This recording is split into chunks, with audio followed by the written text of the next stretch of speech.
Hey everybody, welcome back. It is June 2019, and if you're watching this, that probably means that you have qualified to NSDA Nationals and Lincoln Douglas debate. So a big congratulations there. If not, maybe you're just watching this to learn how to get better at LD debate, in which case you also deserve congratulations. That's proactive and that's the right way to do it. But regardless of what you're here for, we are here to do what we always do in Hail State Debate, which is break down LD and PF topics to help you get the most out of your debate experience. And the topic for Nationals is Resolved Violent Revolution is a Just Response to Political Oppression. I think this is a fantastic topic. Just briefly, I think it's one that has been used in the past for good reason. It's something that requires us to confront some really basic questions of like the nature of rights and the nature of government legitimacy. It's sort of what I call an evergreen topic in the sense that it always has relevant examples in the world, and we'll talk about those later. Although it is philosophical, I don't think you should sleep on the idea that there are some good empirical pieces of evidence out there, some good data that you can use. So it's a nice balance, and it's something that really doesn't leave too much room for being super squirrely. It requires debaters to just debate straight up and do the best they can against really good competition, so that's fantastic. As always, we want to make sure that this video is useful to you, so if we are useful, maybe give us a like, maybe subscribe, maybe tell a friend, maybe tell your incoming novices. And as always, we will put the timestamps and the sources we cite below in the notes of the video. Comments are always welcome. If you have questions between now and when you get started on Monday, feel free to drop us a couple of questions. We'll try to respond as quickly as we can.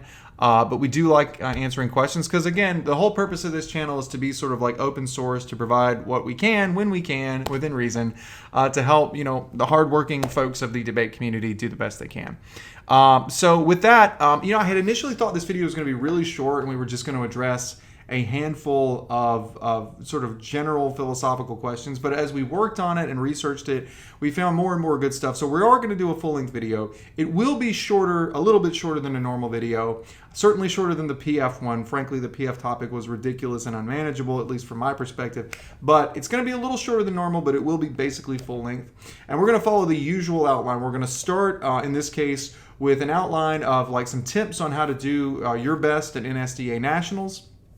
And from there, we'll go to framework definitions, values, and criteria, then affirmative strategies, then negative strategies, and then we will wrap up. So without further ado, let's get started with some tips for debating at NSDA. Okay, so you're going to NSDA Nationals. You've already beaten numerous competitors for the privilege of going there. You know it's a tough tournament. You know it's bigger than anything else out there in terms of both the number of competitors, in terms of the diversity, in terms of the length, the sheer length of the tournament. How do you prepare to do as well as you can? There are a lot of folks out there who offer their tips. Feel free to check them out. I have 4 that I'm going to offer based on, frankly, a lot of experience, long time ago as a competitor, multiple times, and then more recently as a coach and assistant coach, to help you sort of do as well as you can. So number one, know that your target at NSDA is very clearly defined in prelim rounds, right? There's no like numeric cutoff and you've got to hope and pray that you have the right record and the right number of points or whatever. It's very simple. You're going to have 6 rounds. You're going to have 2 judges in each round, so there's no like 3-judge panel, it's just 2, which means you're going to have 12 ballots, and you've got to go 8 and 4 on those ballots to advance. That's the numeric cutoff. At least it has been in the past. I assume they're still doing it that way, but 8 and 4 is very doable. You can absolutely do that. The other thing to remember is that all of your prelim rounds are going to be randomly paired. To be honest with you, I don't know that I fully understand this. You're not going to be like power matched or power protected later on in round 3, 4, 5, 6. You're just going to hit people randomly, which means, in theory, you could hit some really good people. You could hit people who maybe aren't the top tier elite and consistently through all 6 rounds. Statistically, you should probably end up with a good mix. There is some effort to avoid sort of geographic overlap, like people from the same state when possible. But at the end of the day, don't try to read the tea leaves on who you're hitting. If you're hitting people that are amazing, that doesn't necessarily mean that you've done amazing. It doesn't mean you're being power matched. Just go into every round. Don't worry about who you're debating and try to get both ballots, right? The next thing, and this is probably the most important tip, is realize that this is a tournament that is incredibly diverse and eclectic in terms of its judging pool. I've seen people from various sources on LD kind of put the judging pool down in a sense, to sort of condescend to it a little bit. You know, on this channel that we love lay judges. They make the world go round, and it's your job as a debater to adapt to them. You might be frustrated that they don't know all of the particular jargon and all of the particular tips and tricks of, for example, circuit style debate, but you know what you're getting into, and you know it's your job to adapt to them. You're going to see them diverse in all sorts of senses: geographically diverse, socioeconomically diverse in terms of background, although I know NSDA is working on that to try to make it more diverse, and certainly diverse in terms of judging styles. You're going to have people all the way from those who are extremely experienced coaches that can handle anything you throw out, who have very particular paradigms that are like posted on Tab Room, to people who have judged very little of any debate before. One of the tips that I give is that, to the extent you can, going into the round, trying to politely feel out your judging panel, right? Not saying, something like, tell me your qualifications, or, tell me your paradigm. It's just like, hey, you mind if I ask, is there anything in particular that you like to see in a debate round? Just nicely ask it. If they say something, great. And if they don't say anything, that's fine. This is a tournament in which that pays off, because you can have anybody from, a very experienced national champion type coach to people who've never done it before. And it's your job to adapt to that, right? And it's your job to be respectful of that, because these folks are smart people. They're working very hard. They may not understand every bit of jargon, but it's your job to tell the story and make it clear to them. And you know that going in, right? Next tip is that there is no single guaranteed strategy, right? There's not one way of debating at NSDA. I have seen, as a judge, rounds that go from super lay friendly, like even more lay friendly than in CFL, all the way to stuff that looks almost like it could happen at a circuit style tournament when the debaters know that their judges are down for that. But you have to be able to do all of that. But I will say, generally, kind of going back to the last tip, generally speaking, the people who do the best are the ones who can filter advanced, strong, empirically supported arguments into lay judge friendly rounds. If you look at the people that have placed highly and who've won in recent years, you're going to find a lot of folks who are, frankly, very successful debaters at the circuit level, right? Just because those are the tournaments people go to when they're really heavily invested in Lincoln Douglas debate and want to sort of try their hand, but not typically using the same style that they would use. They adapt their skill set and their skill level to be a lay judge friendly style of delivery, and those are the people who can combine those that do the best, and you should strongly think about doing that, right? Lastly, this is a long tournament, and this is a topic that's not going to change rapidly, like, for example, the antitrust topic for PF, but you never know. So keeping up with the news, but also keeping up with the cases that you see, and if something's not working, after you've done a couple of rounds, don't be afraid to jettison it. If after the first day you've done 4 and you've got 2 more, don't be afraid to do some surgery on that case and change it up. Also, it's a marathon. You're going to be going a long time, especially if you advance. So make sure that you're taking care of yourself. You're hydrating. You're bringing some, granola bars and stuff to keep yourself going. You're de-stressing between rounds. Those are all important things. They're important at every big tournament, but just magnified when the tournament is a week long, right? So remember, it's a diverse tournament in terms of who is in the judging pool, their backgrounds, their levels of experience. You have to adapt to them. You have to be ready for a marathon. And if you do, you'll have a good experience. Lastly, remember, there's a lot of success to go around at NSDA. You have a great college resume item just by getting there. Advancing even to the first break round would be an even better item to put on that resume. You do not have to win the national championship for this to be a tremendously successful thing for you and a great springboard to even better stuff in the future. So, if you go and you don't have the tournament you thought you might have, don't sweat it. You've already accomplished a lot, but even a little bit more work between now and then can get you something that you can be proud of for the rest of your life. So put your best effort into it. And with that, let's move on to the substantive discussion of framework, definitions, maybe some values and criteria. Okay, so let's start out by talking about our framework in terms of value, criteria, and definitions. I'm not going to spend a whole lot of time on the values and the criteria because by this point you've probably already settled on them, and I don't know that spending a ton of time would be productive. We will talk about some philosophical stuff that you might use later on in the substantive argument sections of the video. But briefly, in terms of value, I think the simplest thing to do anytime the resolution strongly implies a particular standard is to just roll with it.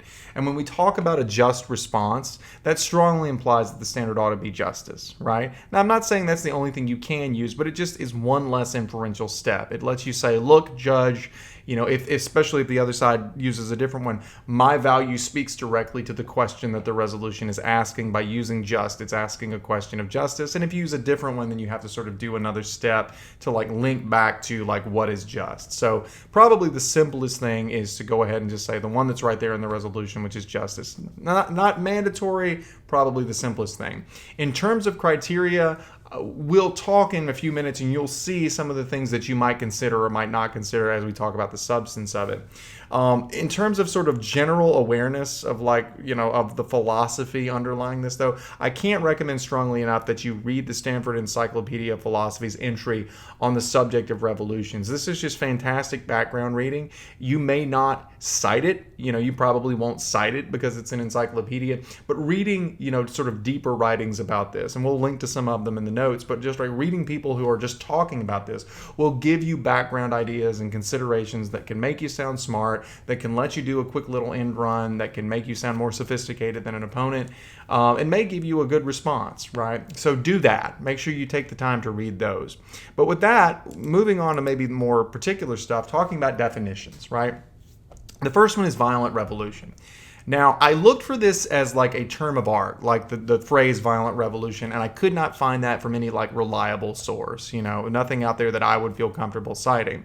But, I do think you can define these terms separately in violent and revolution and have it work. So revolution, the Oxford Dictionary just says the forcible overthrow of a government or social order in favor of a new system. That's actually a really good, succinct definition of it. When you dive into the discussion on the Stanford Encyclopedia of Philosophy, it does talk about, those basic ideas. In other words, it's not just the use of violence against a ruling government.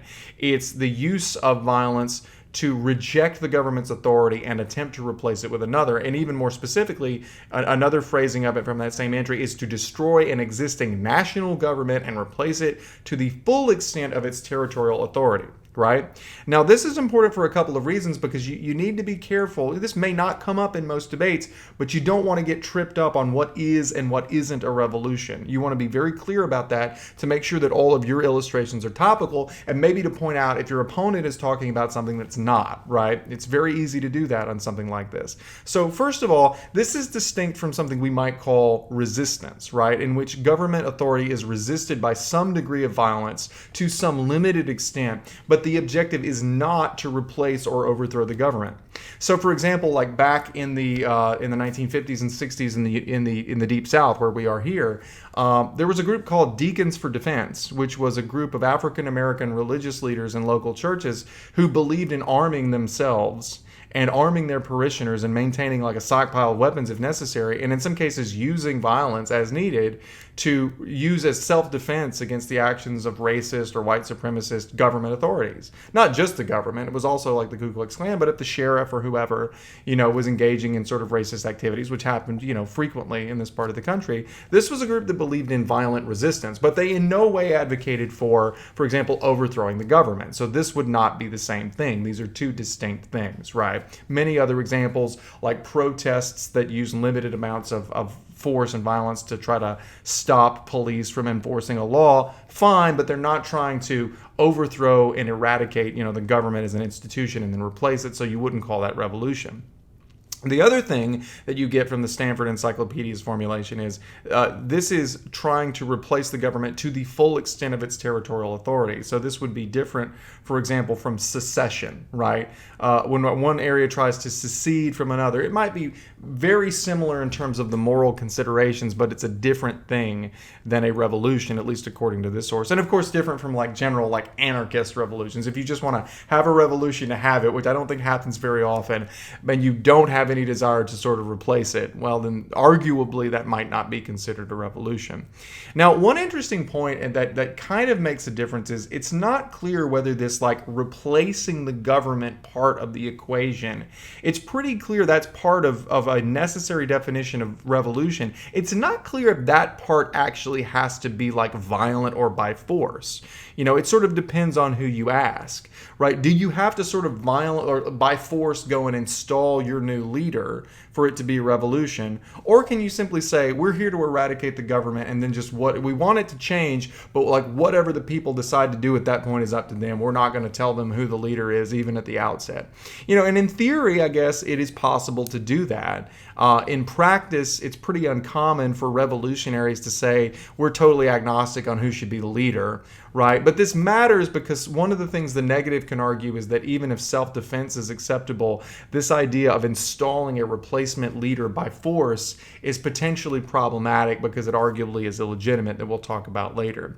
And then, of course, on the point of violence, just remember that not all revolutions are violent. There are many examples throughout history that you should probably be familiar with of pretty significant fundamental changes in political power in places like England, the People Power Revolution in the Philippines and Germany. These have all seen nonviolent mass movements resulting in the removal or replacement of a disfavored regime. And those are important to know, particularly if you're the negative and particularly if you're trying to point out that there are other alternatives do exist, like nonviolence. All of this, in talking about what violent revolutions are, leads me to point out that there are just different understandings of what the affirmative's burdens might be. And you need to be really clear, whichever side you're on, about what your understanding is of what the affirmative needs to prove. So this is kind of just like adding different elements to the point at which may be the maximum, right? So the most basic thing that I think we could all agree the AF has to prove is that oppressed people are justified in responding to that oppression with violence. Clearly, that's part of it, right? The next one would add that the violence has to aim to topple the existing government. Again, a lot of good evidence that that's what revolution means. Most people probably should accept that. In the middle, we have oppressed people are justified in responding with violence that aims to topple the existing regime and replace it with a new government. Again, maybe not uniform, complete acceptance that this is the definition of what a revolution is, but a majority case. But then you go beyond that and you start adding like additional requirements. For example, do the revolutionaries have to be the ones who choose the government? Probably will happen that way. Does it have to be that in order for it to be a revolution? Not sure. And then lastly, they have to choose and they have to impose their government by violent means. Again, that's not at all clear. If you look at the literature and you look at the definitions of what a revolution is, it's not at all clear that the government has to be imposed by violent means. Look, for example, to just the American Revolution when we adopted our Constitution following a revolutionary overthrow, but did it by democratic means, albeit democratic means that only included a certain number of people, but still democratic means. So just be aware, you need to have a clear idea of exactly what specifically the AF has to prove in order to win. The other thing you need to be aware of, I think, and this is just kind of a general piece of advice, is having enough knowledge about sort of the major revolutions that have gone on in the world to know whether they're topical or not, right? You see people out there talking a lot about this and citing the classic examples of the American Revolution and the French Revolution, but you don't see, for example, a lot of people talking about Syria. And I wonder why that is. And it might be because it's a little bit more ambiguous. If you look at how the Syrian civil war, which is the accurate name for it, happened, it's kind of ambiguous as to whether it would meet the definition of a revolution, because it started out with nonviolent protests, but then Assad's security forces come in and escalate things by attacking and killing the demonstrators. And then the demonstrators pick up arms initially just to defend themselves, not to overthrow the government. But later on, they try to actually expel the security forces and control the region. And I think if you talked with a lot of them, they would eventually say it escalated to the point where they certainly do want to depose Assad if possible. So it's not at all clear, if we get to a point where it escalates and you want to depose the government, but you didn't start that way, and that wasn't the initial purpose, is that a revolution? Now, I'm not going to tell you what position to take on this. I'm just saying that for things like Syria, for the Arab Spring, for the Iranian Revolution, for the Chinese Communist Revolution, you need to know enough about these things that you can intelligently comment on whether they meet the definition of a revolution or not, because you don't want to be caught flat. You certainly don't want to use them as examples if you're not sure, but you also don't want to be caught flat-footed. And if somebody else is using them and you can say, oh, but that's not even a revolution, what you're talking about, that was nonviolent, or that wasn't for the goal of overthrowing the government, you need to be able to have enough knowledge about them to speak intelligently about whether they fit the resolution. The next term is political oppression. Here again, I tried to find a definition that was a term of art, like political oppression, and there's just not really a lot out there that I would say comes from a credible source. I did, if you look at the bottom of the slide, find political repression. This is from U.S. Legal, which is an okay source, not ideal. And what it focuses on is like the mistreatment of individuals or groups in ways that are connected to like access to the political process. Not focused so much on the outcomes, like not going around and engaging in like, oppression in terms of like unequal wages or denying access to services or segregation, more like trying to push these people out of the political process through things like denying them the vote, through things such as killing off, activists and dissidents who are advocating for them. The term political in this term is more focused on like repression that seeks to keep people from engaging in the political process itself. But keep in mind, this is not the exact wording from the resolution, it's political repression. If you use the term political oppression, it's really hard to find something that fits that, so you do have to define it separately, at least as far as I can tell.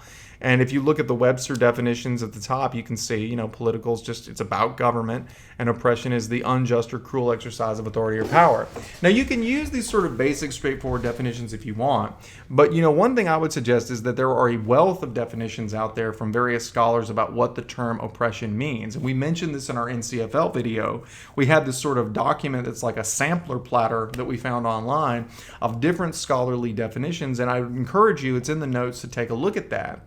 But one of the really interesting things about it is if you look at these definitions, what you find is that they are much more aggressive in defining what could be oppression than, for example, the framers of the topic might have intended. I think it's a great topic, but if it has a weakness, and if we're going to have a definition fight, I would suggest the most likely way for that to happen is on this term, right? And what these, sources cite, like this Deutsch 2006 person, is that it's any repeated widespread system of injustice against any defined group, and it can include anything from like genocide all the way to like, if we're going to say political oppression, it needs to involve government, but anyway, like the government failing to remedy like systemic inequalities like wealth inequality or poor access to health care or sort of just employment discrimination, things like that. And so if you use these broader scholarly definitions of oppression, particularly if you're the negative, you might be in a position to say, look, these things are bad, right?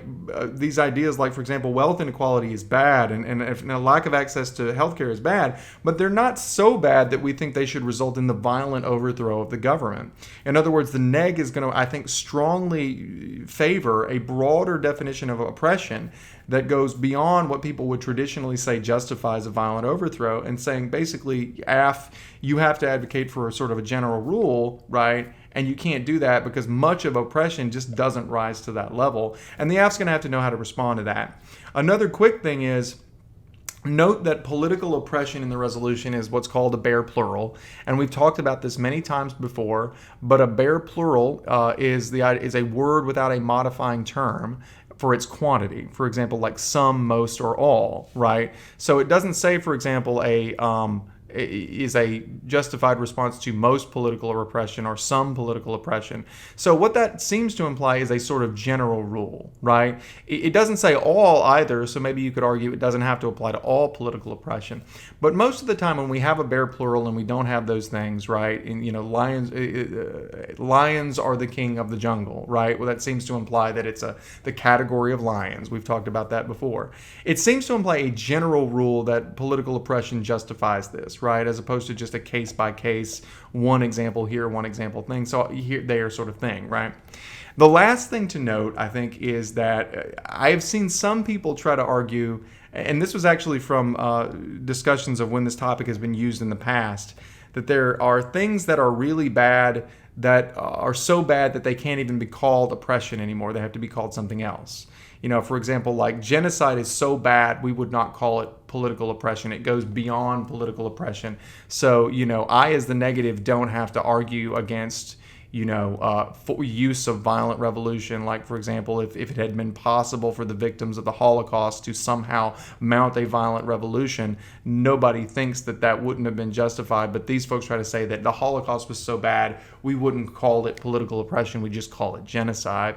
I'm sympathetic to that on a moral level, but I think in terms of semantics, something can be both A and B, right? Something can be both political oppression and genocide. It doesn't cheapen the fact that it's genocide to say that genocide is also a form of political oppression. So I don't think that argument flies, but it's one I've seen people like try to make, so just be aware of it, right? And so that's political oppression. The last definitional thing I think we need to talk about is the phrase a just response, right? Couple of important things here.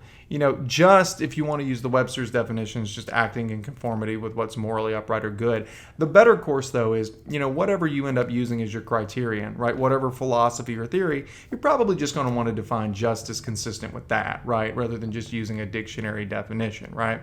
The other important thing here is, and I think this is really important, is the use of the definite article a just response, right? In other words, by using a just response, it seems to imply that the AF does not have to prove that this is the best response, that it is the moral response in every possible case, or that it is the most effective response. It's just one of a set of possible acceptable responses. And I think that is super important, as we'll talk about later in the affirmative section, to give the AF a little bit more leeway to say, look, I don't have to prove that violent revolution is perfect. I don't have to prove that it works in every case. And I will freely concede that there are cases in which other approaches might be better or more just. We should try them first. I just have to show that if push comes to shove and nothing else works, that this is one of the morally acceptable responses in certain circumstances, right? And this will go to what we talk about later, is the idea that it is a tool in our morally acceptable toolbox, being the way the AF may want to frame this, right? A few more framework questions. And this one sort of goes also to the question of how just does it have to be, right? How correct and upright and moral and how good of a fit to the situation does violent revolution have to be for us to say that it is a just response? One argument might be that it has to be, again, the sort of the best possible response. We just do a utilitarian calculus and ask, is this the best thing that we can do? But there are responses to that, in various philosophers and theorists who say that for something to be just, it doesn't necessarily have to be the best thing you can do. Let me give you an example. If you're getting pushed around by a bully on the playground, right, and they punch you in the face, and you turn around and you punch them right back in the face, is that a just response? Well, some people would be total pacifists, but for most people who are not, they'd say, yeah, that's a just response, right? That's a totally justifiable response. Does that mean there's not a better response? No, there very well could be. If you just happen to be a very empathetic, well-spoken person, the best response might be that you somehow talk to this bully and connect with them and find out what's really wrong in their life, and they come to respect you and you respect them. Or you go get an authority figure, right? Those would be better responses. But that doesn't mean, at least according to some moral theories, that punching him right back in the face would not be a just response, right? So one way of framing this idea, right, is the idea that something could be maybe not the ideal thing to do, but still a justified response to a wrong. Comes from Jeff McMahon in 2005, and he's actually citing Kimberly Frezan. I guess that's how you say it. I just couldn't find her paper. He summarizes it really well, so that's what I'm putting on here. I couldn't find Frezan's actual paper, for free online. That's not behind a paywall. But the basic idea it says is, look, killing in self-defense, killing in response to some wrong, is justified when two things happen. This is the objective and subjective theory of justification, right? Number one, the threatening party has to have done something that is objectively actually culpable. This would be the part where they're oppressing a group, right? They're engaging in some kind of political oppression of a group. They've clearly done something wrong. But then what they say is the appropriate response then, once they've done something wrong, is only limited by the subjective beliefs of the person who's responding. In other words, you can make a reasonable mistake about whether your revolution will be successful as long as you think it has a reasonable chance. You can make a reasonable mistake about whether it will be the best outcome, about whether it will work, about all of those things. You might be wrong about them, but you could still be morally justified. As long as they did something bad enough to justify a serious response from you, even if you guess wrong about exactly how it will play out, you might have a bad result, but you were still morally justified in doing it because they did something that was bad enough to justify it, and you made a reasonable guess at exactly how it would play out, right? Now, this is, a nifty theory in the sense that it actually dovetails nicely with how revolutions work in the real world. Revolutionaries are typically not in power, they're by definition, right? They're often not experts in military planning, so they may very feasibly make mistakes, right? They may not know how revolutions work, then the revolution may fail or it may achieve bad outcomes. But the argument would be, as long as they were wronged enough to do something and then they made reasonable efforts and reasonable guesses about what would happen, even if they were mistaken, they could still be justified. I think that's a neat argument to make. Lastly, and I think that this is super important to consider, is what about collateral casualties? The reality in violent revolutions, whether we're talking about Syria, whether we're talking about the American Revolution, the Chinese Communist Revolution, is that innocent people die. Right? Even in the best intentioned cases, innocent people die. And we're going to talk about this later at the very end of the video. And I guess I should say spoiler alert now that the end of the video does contain spoilers for the final scene of Game of Thrones. No, I'm not kidding. If you value not being spoiled on Game of Thrones more than you value learning about LD for Nationals, I guess maybe don't watch the last 5 or so minutes of the video. But anyway, how do we deal with the problem that we pretty well know that innocent people will die? And there are several ways that philosophers address this question. One is St. Thomas Aquinas has this idea of what's called the doctrine of double effect. And this basically says that if you have good intentions and you do an act that is good, and you pretty well know that some other bad effects will happen as well, but you don't intend them, you don't want them to happen, then you're not morally culpable for them. I don't think this is a particularly strong argument in sort of the modern world of philosophy, because it tends to excuse bad effects, even if they're likely to be massive, maybe even overwhelming the good effect. The person who thinks, I want to make the world better, I want to make people happy, but knows that they're going to have to sort of, burn down cities and villages to do it, doesn't intend that the people die, but pretty well knows that they will. It's a problematic philosophy, but it does exist. Another way to sort of get around the problem of collateral casualties, and I shouldn't be glib about that, get around is probably not a good way to say it, but to address the problem, because it is a real problem and you need to address it sensitively and thoughtfully in the round, is the idea of just war theory, right? And the basic argument would be the AF would basically say, look, there's sort of two halves to just war theory. There's what's called the jus in bello portion, which is how you fight a war. And then there's the jus ad bellum part, which is whether or not you have the justification morally to fight the war in the first place. And the AF would say, look, this resolution is about the jus ad bellum, the second of those. We're asking the question of whether or not we need to go into a violent conflict. We completely agree that once we make that decision, the rules of how to fight a war, ethically and without violating international law and the rules of war, of course we should follow those. Of course we should do everything we can to minimize civilian casualties. But, this is a question of when we do it, not how we do it. And of course, the how we do it is we do it with as much deference to civilians as possible. And the last way you can address collateral casualties is just with a purely utilitarian approach, which just says, look, if we think in the long run this is going to make the world better, then maybe to make an omelet you have to break a few eggs. This is really potentially problematic. This is the logic that a lot of people, like, for example, Mao Zedong in China used to justify, many, many, many civilian casualties in the pursuit of what they saw as a better world. Anyway, long story short, these are the basic sort of fundamental philosophical framing issues in the resolution as far as how we see them. Just some things to be aware of. Mainly, even if you don't use any of them, just be aware that these are questions that you should be able to answer. If you think that something we just said in one of these slides, nope, not going to use that, just be aware it's a thought that a reasonable debater could have, and you want to be able to have a formulated response to it. So with that, let us move on now to the affirmative strategies for debating on this topic. Okay, so on the affirmative, I want to talk a little bit about some different sort of philosophical approaches and their relative viability and compared to one another. So first of all, let's talk about utilitarianism.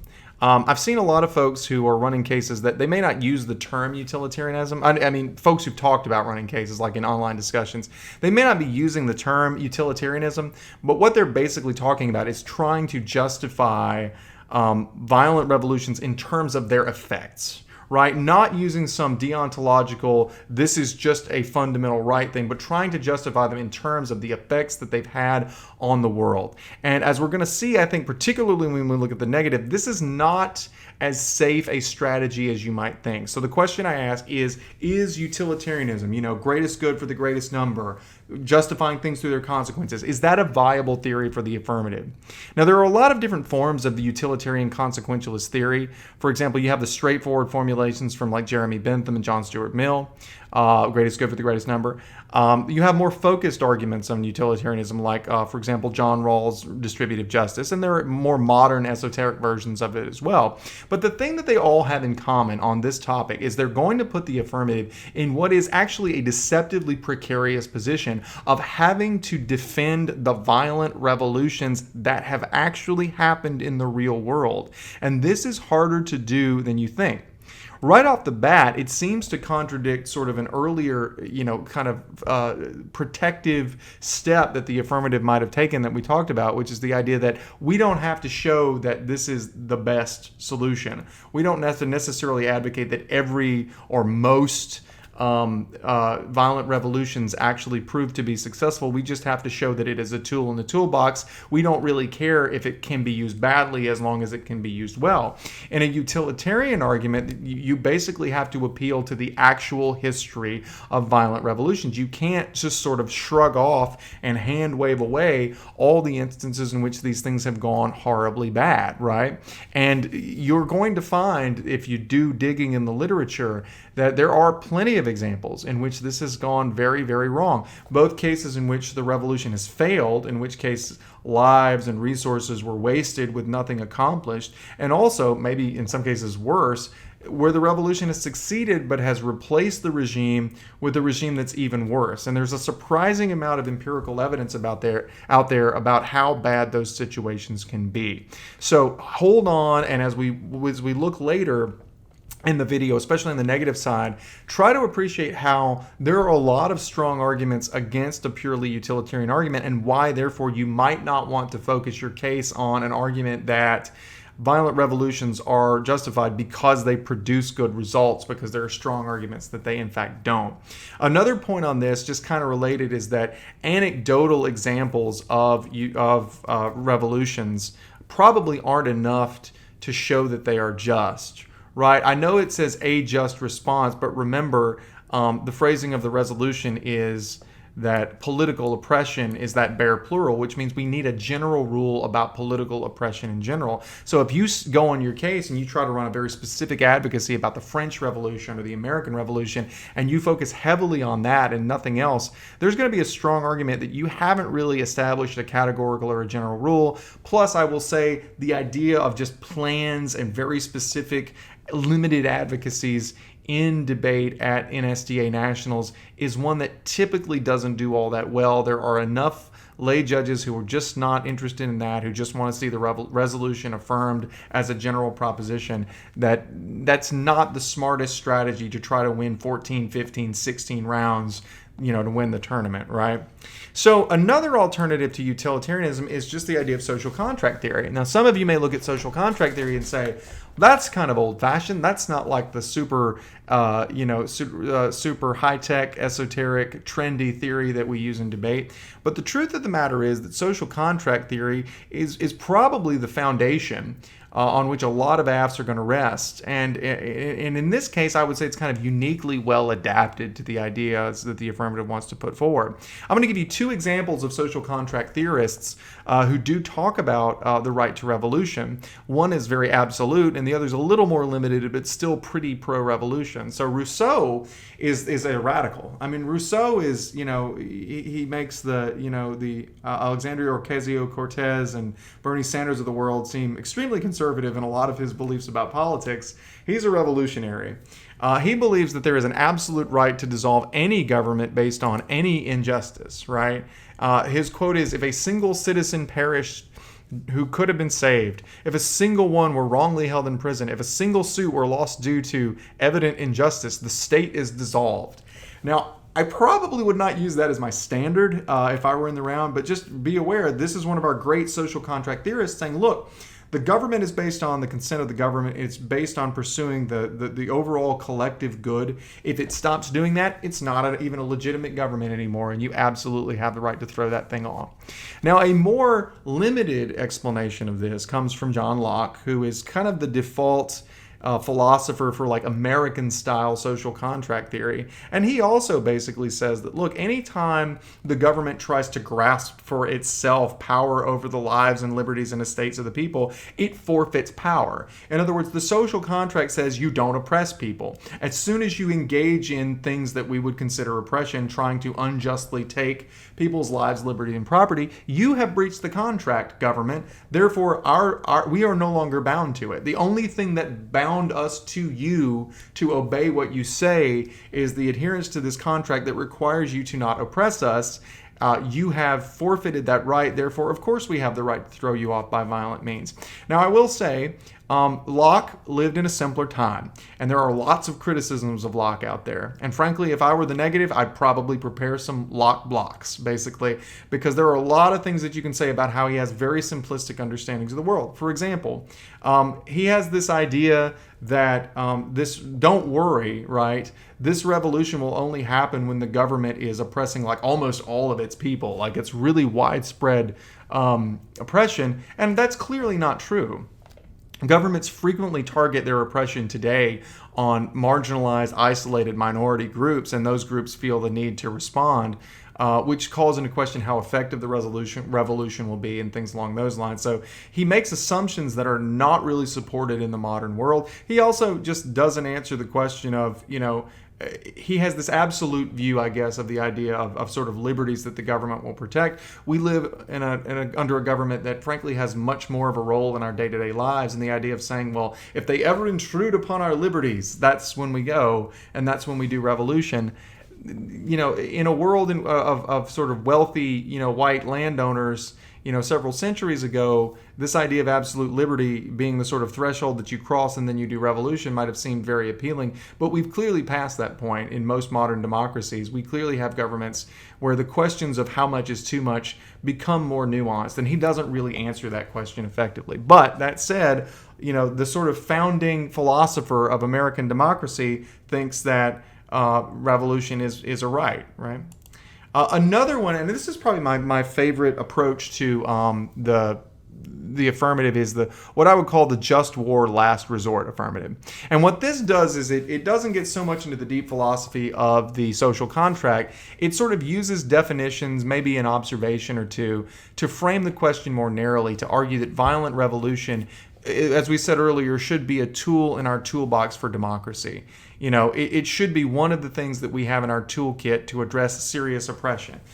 And so what this says, for example, if we kind of just go back to our definitional arguments for a moment, is that by using the term a just response, with a, being the definite article, meaning one just response, not the only just response, is that the resolution removes any obligation for the AF to prove that violent revolutions are, one, always the morally justifiable response to all forms of repression. You don't have to show that they're always the right response to all forms of repression, right? And you also don't have to show that they're likely to be the most effective option. You just have to show that they are one of the potential objective options, or to put it a different way, that there is no insuperable moral barrier to using them. It's just a question of when it's appropriate, right? So to win, the AF would say, under this theory, the AF just has to prove that violent revolution can, in some cases, meet a set of criteria for the justifiable use of violence.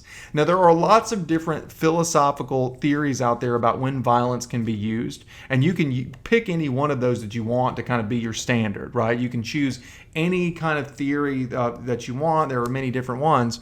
The most common one, though, is what we talked about earlier, which is the jus ad bellum component of the just war theory, right? In other words, the just war theory for many centuries has provided a framework for when it's okay to use violent force against the state. Now, normally, the problem with this is jus ad bellum typically refers to one state, right, going to war against another state. And of course, a revolution is different because it's people going to war against their own government. The biggest problem, if you look at these multiple, sort of prongs you have to satisfy in order to win under a just war theory, is the war must be declared by a competent authority. And many people say that because individual revolutionaries are not a competent authority, that you can't meet just war theory. But this Scheid 2012 is a nifty article that we linked to, and she basically has this really good article. Part of it talks about how you get around this problem. How the question is of a competent authority, really what you should ask is not, is it the government itself? Because that just makes it into a truism, right? Then you can never have revolution. What she says is you should look to who is the most competent authority. And if the government is oppressive, that means it has forfeited its ability to claim to be a competent authority. And then you have to look to whoever the next most competent authority would be. And she says it would be whoever actually cares about the general welfare of the people. If someone demonstrates, or a group demonstrates, that they actually have the real welfare of the people at heart and are looking after it, and the government doesn't, then the right to have and use force against the state sort of is forfeited and falls to them, that group that is ready to sort of take on that responsibility. And from there, you basically say, look, I can show you that these criteria, these standards for the just use of force absolutely can be met in many instances. You give some examples like potentially the American Revolution and other revolutions, and you say, I have therefore shown you that this is a just response. It is one potential just response in appropriate circumstances. I don't have to show you that this is the tool that we use in every case. That would be totally unfair to me, right? No one can do that. Clearly it's not. I just have to show you that this is a tool that belongs in our moral toolbox for use in appropriate circumstances. And if I can do that, I should win the debate. Now, lastly, on the affirmative, just a few things I would suggest it's probably not the best time to run. Again, you see people discussing these things, just a couple of things basically. I would not go super hard left or super hard right into the fringes of sort of edgy theory at NSDA. Too many judges are not interested in sort of the edgy theoretical, world of kind of progressive debate. Sometimes when people say this, they kind of do it in a condescending way. I don't. I think that a lot of these judges are extremely smart people. And frankly, I always find it funny when people sort of cite Marx as if Marx was some sort of edgy, sort of really progressive thing that all the smart people or a lot of smart people believe in. Marx has, for example, been so thoroughly discredited by real world experience that it's funny to see. With all due respect to you guys, it's funny to see debaters, in nice suits with laptops who keep coming in and reading Marx and Marxian philosophers as though, people just don't get this really, remarkable theory. No, people do get it. It just doesn't work, right? But regardless, I'm digressing. The point is, however you feel about Marx, however you feel about the Ayn Rands of the world or the Frantz Fanons of the world, these sort of edgy philosophers, this is probably not the time to do it, right? You want to stick more to the sort of center lane, more to stuff that the whole family can enjoy, because again, just such a wide array and diversity of folks. The other thing is I'd probably stay away from any sort of deep theoretical arguments.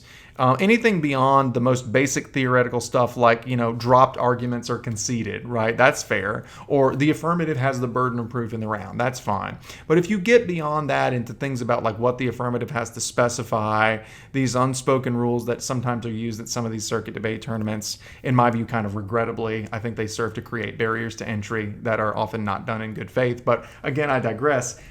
Judges are not going to have a lot of patience for that at this tournament. Some will, but enough won't that it becomes risky on the AF. Okay, so with that is the affirmative. Let's now turn around and talk about some negative strategies. Okay, so let's talk about some potential negative strategies on the resolution. Right off the bat, I think one that springs to mind for me is effectively what I would call, and I wouldn't say this in the round, my sort of it depends negative.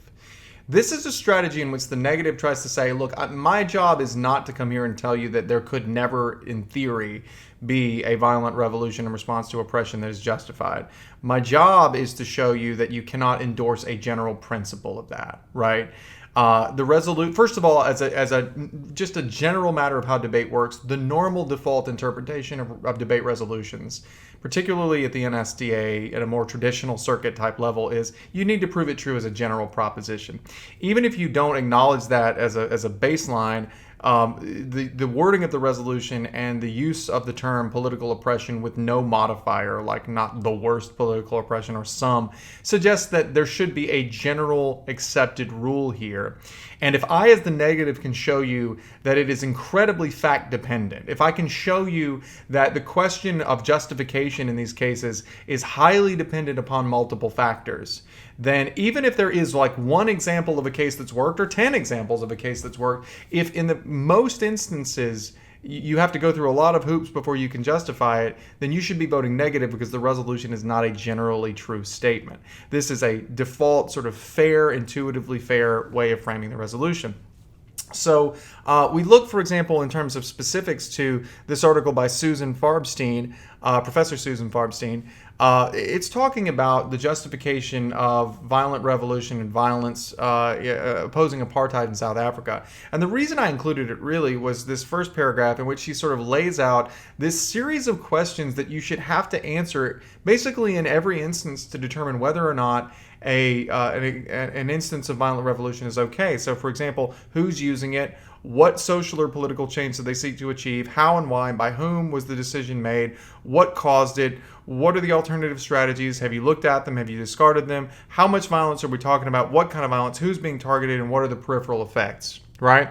And she basically says that, you can't really answer the question of justification without asking yourself these questions. And there are others. For example, just war theory might be a set of questions that you'd ask yourself. But regardless, the negative would say, if you're laying out a list of questions every time and they're hard to answer, right, then you cannot accept a general proposition that this is true. A good philosopher potentially to use on this strategy might be Immanuel Kant, for a couple of reasons. Number one, Kant almost categorically, at least arguably, rejected the idea of a just revolution. But number two, Kant also is the guy who gave us the categorical imperative, which is the idea that for something to be justified, right, it has to be universalizable, like into a maxim that can be applied in all cases. And what he would say is, look, if you have to ask yourself 20 questions and go through a checklist to see whether or not, this is justified, as soon as you judge, you don't have to worry about what the answers to the questions are. As soon as you admit that you have to start asking these questions and that there are a lot of them and a lot of safeguards, what you're conceding tacitly, right, is that this is not something that as a general principle is okay, right? And the argument, and as we'll see in a minute, this is bolstered heavily by a lot of the empirical evidence out there about just how destructive and how bad violent revolutions have been throughout the 20th century. So if you can bolster this, hey, once you have to start checking to see if it works in a particular case, it's not a general principle. And number two, as we're going to see in most instances, it actually has bad results. That's a pretty strong case, right? Using Farbstein and Kant, maybe some combination there. But a combination of you need a general principle, and let me show you how it doesn't work in a lot of cases, is a pretty strong, I think, approach. Another approach the negative might take, and we'll come back to the empirics later in a second, but before we get there, is this idea of self-defense is okay, but revolution is illegitimate because revolutions require more than just violent responses, right? And so this comes from the Stanford Encyclopedia of Philosophy. I probably wouldn't cite that in a round, but it gives you some examples of scholars that you can cite and look to. And the basic idea is that for it to be a revolution, you have to seek to overthrow the government, right? You have to seek and replace the government. And the argument would be that you have no legitimacy to do this. Self-defense is fine. So, for example, when we talk about like deacons for defense, defending themselves against white supremacist government officials, of course, we're fine with that. You might even go so far as to say, like we talk about other groups in the United States, like, for example, the Black Panthers arming themselves. That might be okay, too. There might be numerous groups in places, around the world who are using violence to defend themselves. That's fine. But when you get to the second half of the requirement of revolution, where you take it upon yourself to have the authority to replace whoever was there with your own authority, right? That's what is morally unacceptable. The idea that you have some, right to rule, or that you're the right person to rule, and you're just sort of self-declaring yourself, that is deeply problematic. So this is a much narrower negative. The idea being that you could sort of concede the idea that there is a need for use of force and a need for use of violence to oppose the worst excesses of government. Sure, fine, we're okay with that. It's just the part where you go and you're the self-appointed decider of who gets to be the sort of the new authority, and maybe it's you, right? That's problematic. So this is a very narrow and targeted negative. I do think it has some strategic value. Now, turning back, I think kind of the idea we had in the first one, but really sort of looking more to the utilitarian side, there is a strong argument that, number one, people are responsible for the foreseeable consequences of their actions, and number two, there is strong evidence that shows you that bad outcomes are readily foreseeable when you go down the road of violent revolution. And because they are readily foreseeable, that when you are in a position as a potential revolutionary, like you're deciding whether to go to war or go to revolution, or you're the judge in this case, because you can predict the likely bad outcome, you have a moral obligation not to go along with it. Now, let me explain what I mean. There's this idea called the principle of tracing, right? And this is the idea that people are responsible for consequences even if they can't control them at the time that they occur. So when you make the decision whether or not to become involved in a violent revolution, you at that point probably can't control what all the bad after effects might be a couple of years down the road if you succeed, right? You can't directly control that. But the principle of tracing says that you are morally responsible for the bad things that occur as a result of your choices if, number one, if there was a time at which you did have control over your choices and the outcome was reasonably foreseeable at that time. Right? So let me give you an example. It might be, if I decide to feed my daughter, or my son Twinkies every day for all of their meals, right? Well, I cannot directly control whether they become morbidly obese or like get diabetes, right? It probably will happen, but it might not. I don't have direct control over it. But at the time I chose to start feeding them Twinkies, I knew there was a significant risk that they would become obese and they would, develop diabetes, and that would be bad. Therefore, even if at the time it actually happened, I didn't control it, it doesn't matter because I did have control at a point in which I could have foreseen it. And the argument here would be that the historical record is like replete with examples of violent revolutions, particularly in the 20th and 21st centuries, that have gone horribly. And people are aware of these things. They are well-known historical facts that these have led to very bad outcomes that arguably were much worse than the things that they were overthrowing. And because you are aware of those, because a reasonable person would know about those, you cannot justify supporting a violent revolution, because even if you don't intend for it to have these bad outcomes, even if you hope that it will do good things and create utopia, sort of like in the doctrine of double effect, you have a good intention, it doesn't matter because you know there's a big enough risk that you are not morally justified in doing it. And so you say, Brett, what is all this evidence you have about how bad these things go? Well, I'm glad you asked. Where to begin? Let's just start with the strongest evidence. The single best article I'm going to show you in this video is this Namkyu Kim article from 2016, which is this fantastic empirical study that shows that revolutionary leaders are far more likely to engage in atrocities, including mass killings, than any other leader, including leaders that came about through revolutionary processes that were not necessarily like violent overthrows. In other words, people who might have, moved to power in some sort of internal government coup. It gives tons of evidence and tons of examples of how these leaders that you get from a revolution are more likely to commit atrocities. And that's a great piece of evidence because, look, you never know exactly what result you're going to get from a revolution. You can't say for sure what the outcome will be.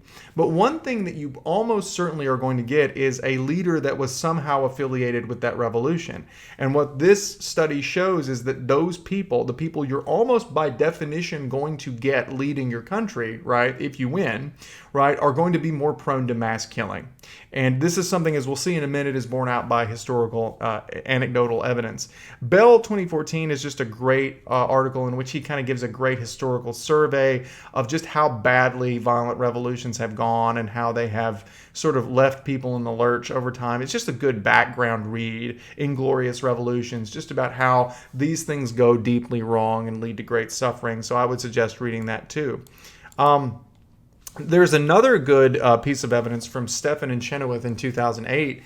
This one doesn't focus on what happens if you win, like how you do, really bad things to people if you prove if you're successful in your revolution. It talks more about how violent revolutions are less likely to succeed than non-violent revolutions. In fact, in cases where the regime in power that's being attacked responds with violence, non-violent revolutions are 6 times more likely to prove successful, right? And so this also goes into your decision calculus when you're deciding whether or not to do the revolution, because if you know there's a good chance that your particular tactic of violence is likely to be ineffective, then that should persuade you, if it's strong enough, that what you're doing is a waste of time, a waste of lives, a waste of resources, and you shouldn't do it, right? It goes into that sort of calculus, right? And so when you couple it's bad if you win because of mass death, and it's bad if you lose, bad if you do violence as your tactic because you're more likely to lose, that's a strong set of empirics, right, about why this is an incredibly risky thing and you can't morally justify doing it.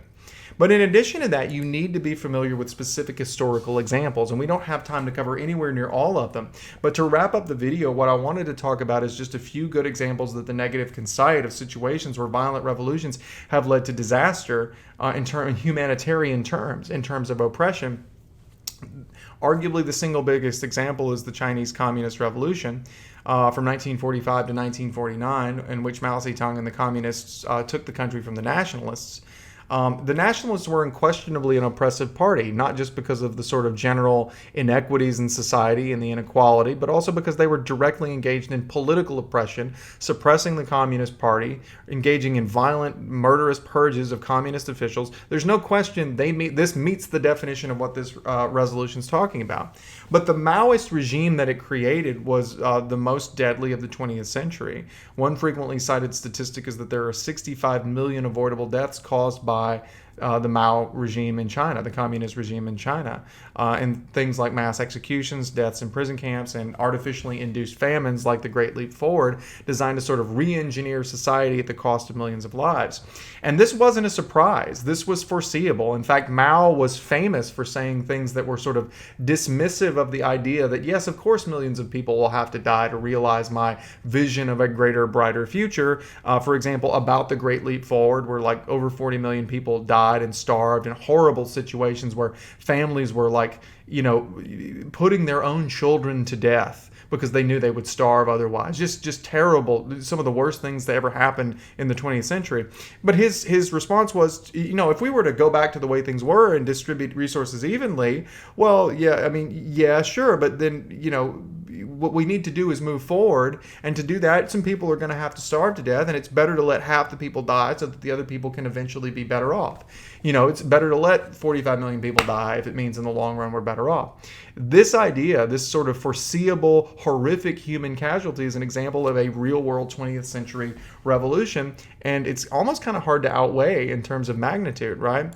Other examples that are cited as being positive, the French Revolution is often seen kind of romantically by people who don't know much about how it actually happened, but as we see here, this article by John Keeks from 2006 just talks about how it really didn't accomplish much in terms of improving rights in France until, much later, like a century later, with the Third Republic, and it gave rise to Napoleon and things like that. So he basically feels like this was a pointless slaughter. And you can even say that there are arguments that the much venerated American Revolution had major negative consequences. There's a Vox article that we'll link to that talks about how the American Revolution prolonged slavery. It made persecution, border expansion, and therefore persecution of Indians, Native Americans, worse off. And it also resulted in the United States having a worse political system. So even the American Revolution, you can write strong arguments that it was a net bad thing for society. And then finally, I think the single best example of revolutions having bad consequences, of course, comes from Westeros.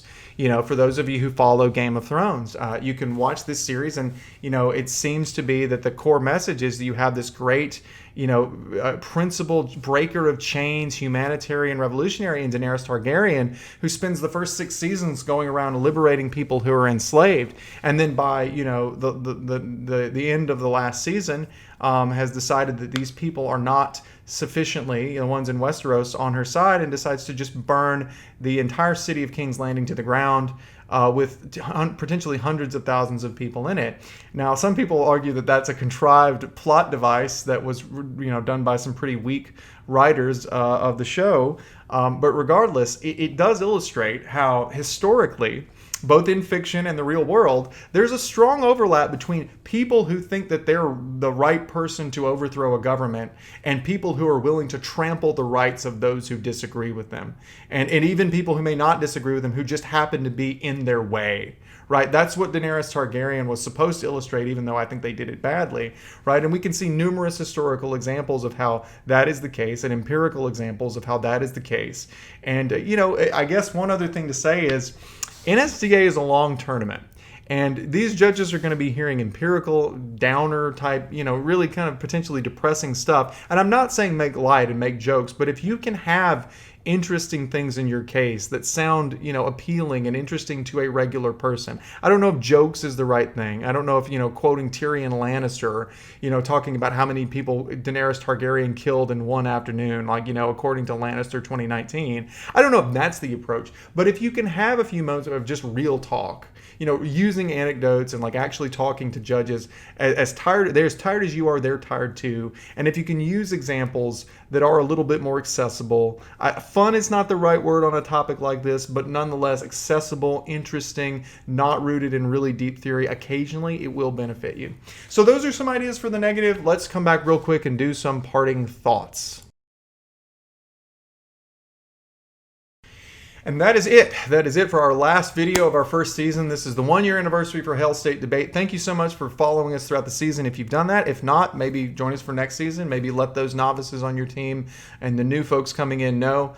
We appreciate you guys so much. Your comments, your questions, your likes mean a tremendous amount to us. We do this so that debate success can be distributed to more people. I come from a program in which we had a really good IEs coach, but no debate coach, and we kind of had to do it on our own, and I know a lot of you do too.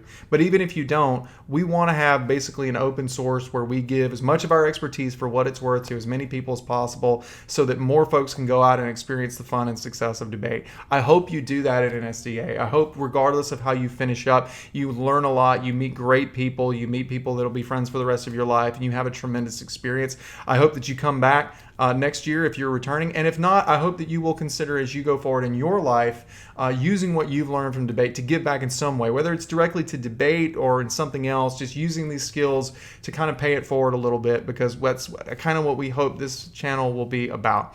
Anyway, best of luck to you. I hope to see you again next year. Remember, debate is at the end of the day supposed to be fun and supposed to be educational. So as you head out to Dallas, good luck, work hard, have fun, and Hail State.